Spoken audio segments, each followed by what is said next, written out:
Es un tema muy bonito, es un tema que nos va a hablar de lo que representa la vida para la vida del paciente y lo que nosotros como enfermeros podemos enfrentar, cuál sería nuestro rol. Cuando llegan las instituciones a hacer auditorías, es el primer tema que evalúan, porque hace parte de la calidad y de lo que va a repercutir en el paciente finalmente. Entonces, empecemos.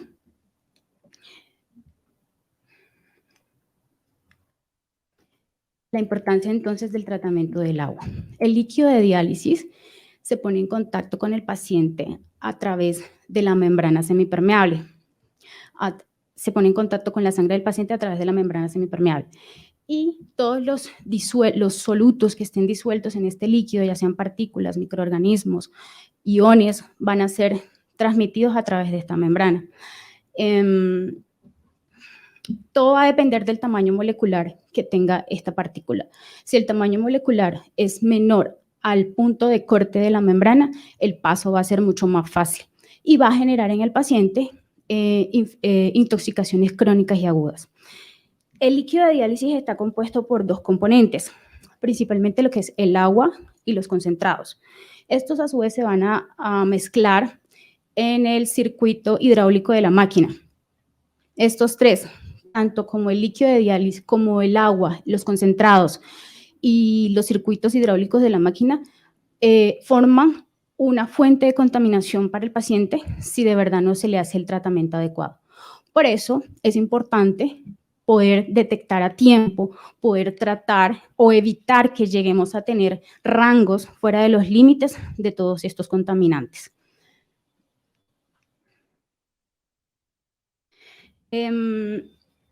Inicialmente, la importancia del tratamiento del agua. Sabemos que el agua potable no sirve para poder hacer el líquido de diálisis, porque debe tener unos contaminantes específicos en unos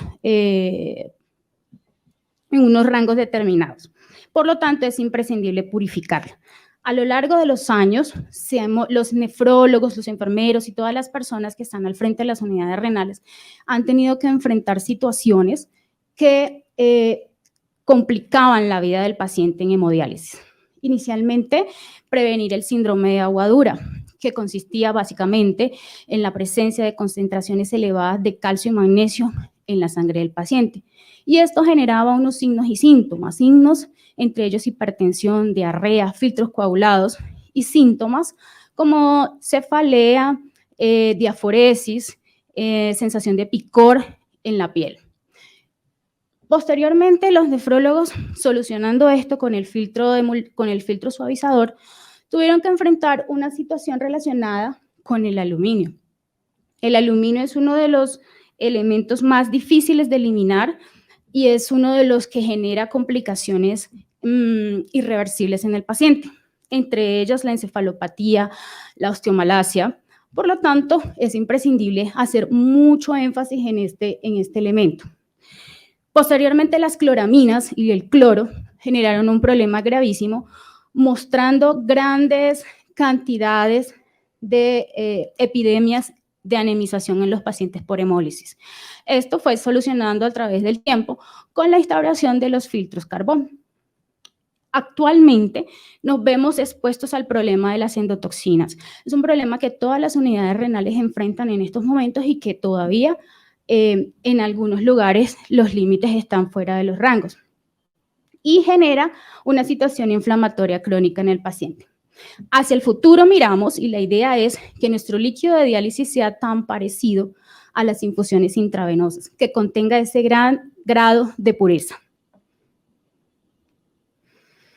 Estas son las normas en las que está basada esta charla, la AMI, las guías DOCI y DIGO, la Sociedad Española de Enfermería, la Sociedad Española de Nefrología, la ISO 9001 y, por supuesto, el Ministerio de Salud. Contaminantes habituales del agua. Entonces, el agua potable no es estéril, pero aún así debe tener unos requisitos mínimos para su consumo humano. El agua puede variar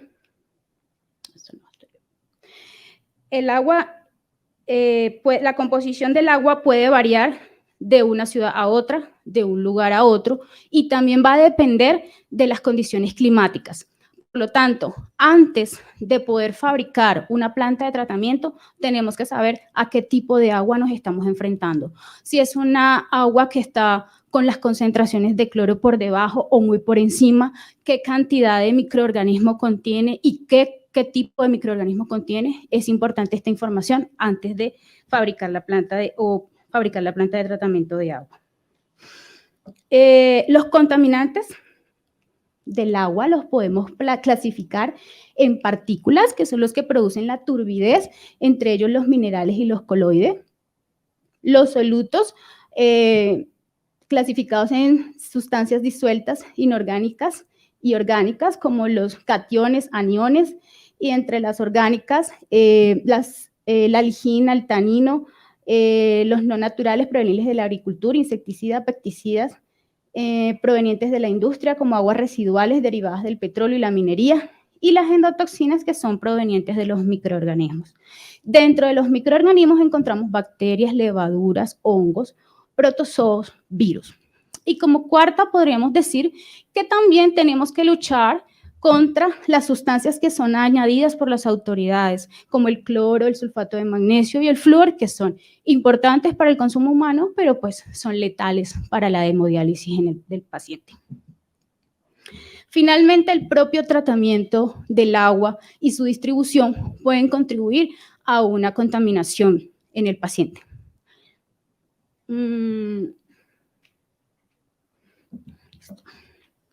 ¿Por qué puede contribuir a una contaminación? Porque se pueden formar capas de biofilm en las tuberías, porque los niveles de concentración de cloro en el agua de pretratamiento no son los adecuados, que debe estar entre 0.2 y 2 miligramos por litro, o porque los filtros resina no han sido cambiados en el tiempo indicado.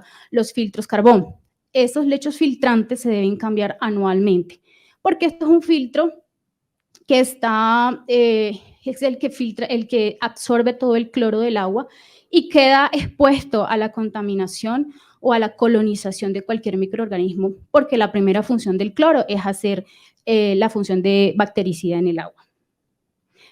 En la siguiente diapositiva vamos a hablar del diseño de una planta de tratamiento de agua de hemodiálisis y vamos a atravesar por varias facetas, entre ellas la preparación, el pretratamiento, el tratamiento y la distribución. Y vamos a pasar por cada uno de ellos. ¿Qué pasa en la preparación? En la preparación lo que va a hacer inicialmente es poder eliminar partículas disueltas en el agua, como la arcilla, la arena, algas, microorganismos, y esto lo va a hacer un filtro que se llama multimedia, que tiene unos lechos filtrantes que están formados por antracita. En el pretratamiento vamos a encontrar, también vamos a filtrar partículas, pero vamos a encontrar el filtro suavizador, que es el que va a encargarse de poder eliminar el calcio y el magnesio que se puedan encontrar en el agua, y el filtro carbón, que es el que va a eliminar toda la presencia de cloro en el agua y cloraminas. ¿Por qué es importante? No solamente porque estos elementos van a generar efectos secundarios en el paciente, sino porque también el calcio y el magnesio nos pueden generar incrustaciones en las membranas de la ósmosis inversa y taponarlas. Y esto va a generar que la calidez del agua disminuya y que vamos a tener complicaciones con el paciente. Además de eso, el cloro lo que va a hacer, si atraviesa y llega hasta las membranas, es romperlas. Por lo tanto, la importancia de esta parte del pretratamiento. En el tratamiento ya nos encontramos con la ósmosis inversa, y la ósmosis inversa es una tecnología de purificación del agua que trabaja a través de una membrana semipermeable. Ella va a poder filtrar todo lo que son iones, solutos, partículas, químicos que se encuentren disueltos en el agua, que no fueron posible eliminarse en la parte del pretratamiento y la preparación. Entonces la ósmosis hace su trabajo. ¿Cómo trabaja la ósmosis inversa? Ella va a trabajar, como su nombre lo dice, de una manera inversa a la ósmosis convencional.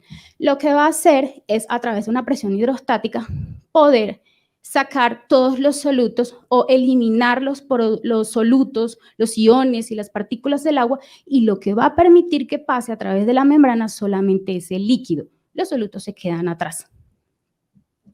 Y finalmente nos vamos a ver enfrentados a la distribución. Generalmente después de la ósmosis inversa en una planta de tratamiento, en algunas unidades renales, hay una lámpara UV. Esta lámpara lo que nos va a ayudar es a disminuir o afectar más bien el ADN de la bacteria, evitando su réplica. Esa bacteria que de pronto no pudo ser eliminada en toda la parte anterior del sistema, aquí pues ya contamos con este sistema.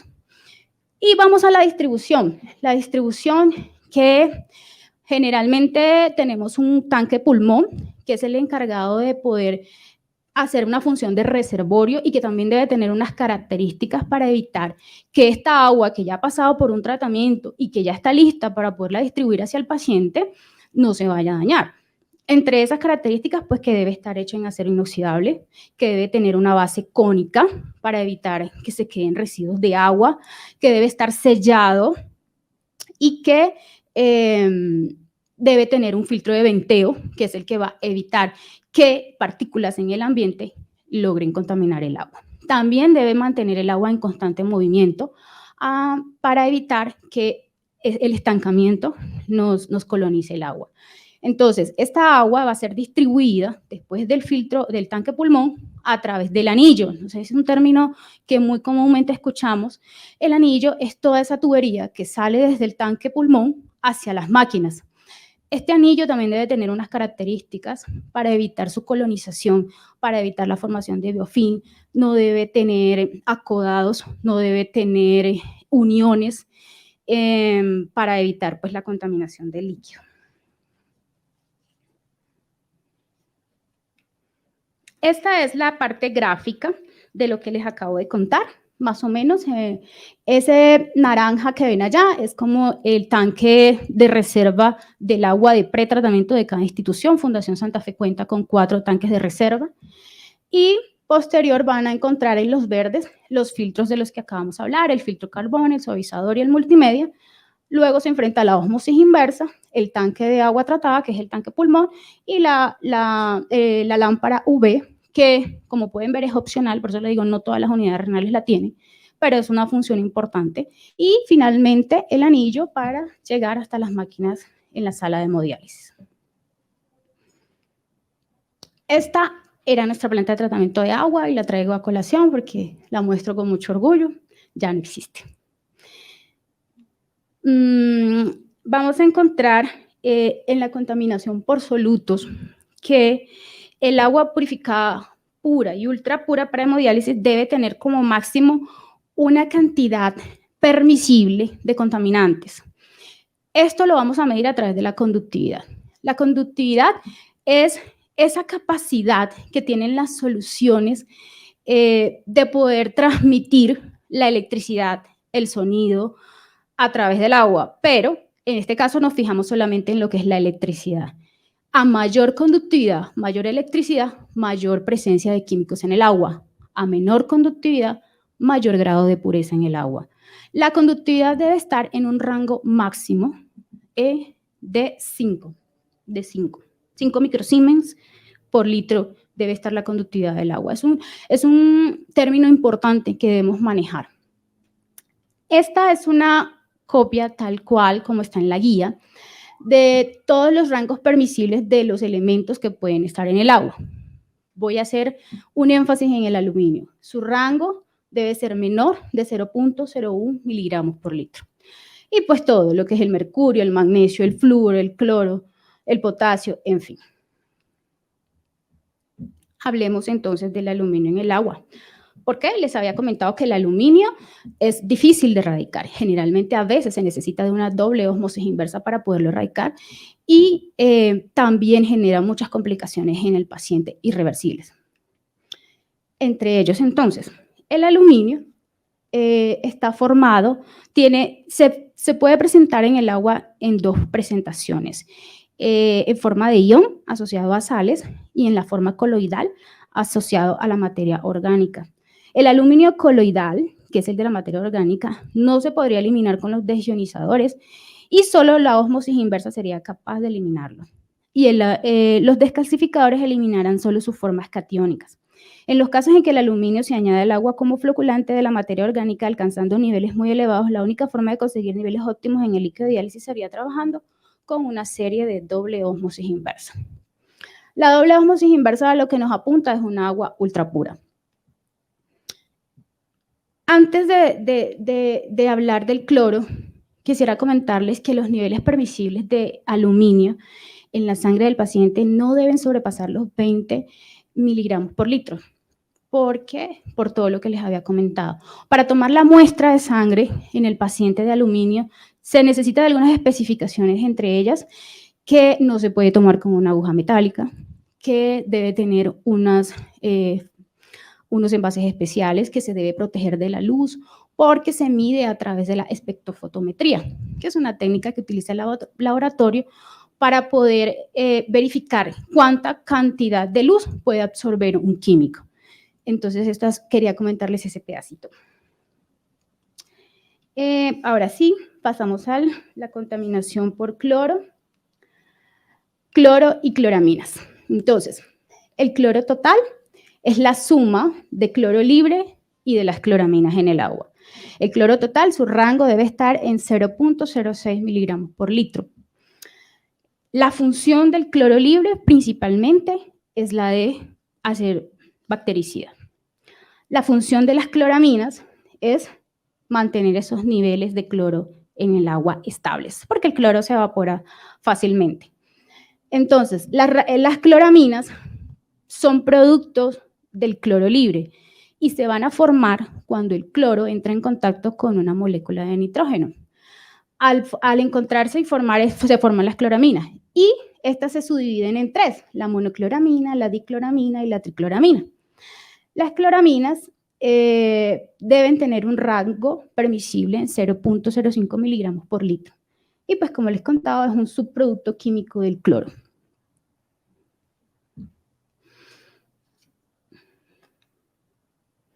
Hablemos entonces de la contaminación bacteriana y de las endotoxinas.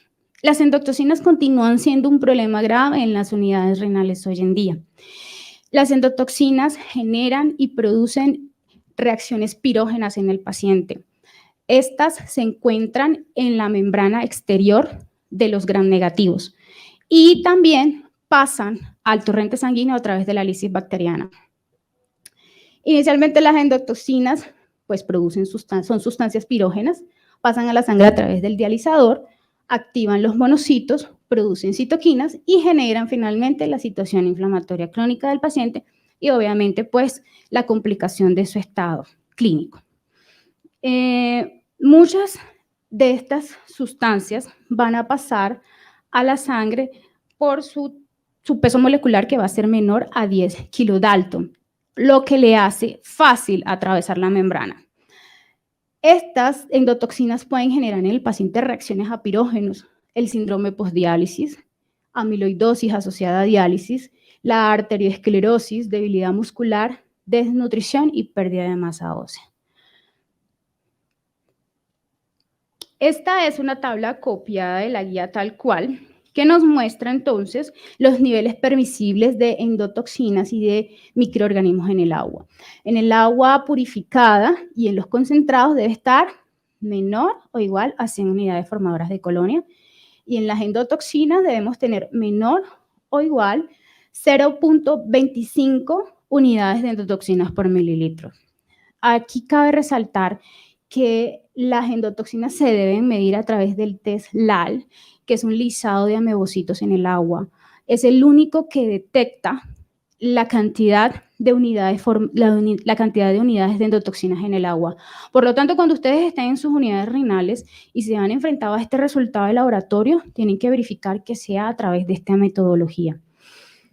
En el agua ultrapura, pues vamos a ser más exigentes, porque es un agua que tiene doble ósmosis inversa y vamos a tener unos requisitos mucho más restringidos. Entonces, la microbiología debe estar menor o 10 a 10 unidades formadoras de colonia por 100 mililitros, igual en el líquido de diálisis, y las endotoxinas menores o igual a 0.03 unidades de endotoxinas.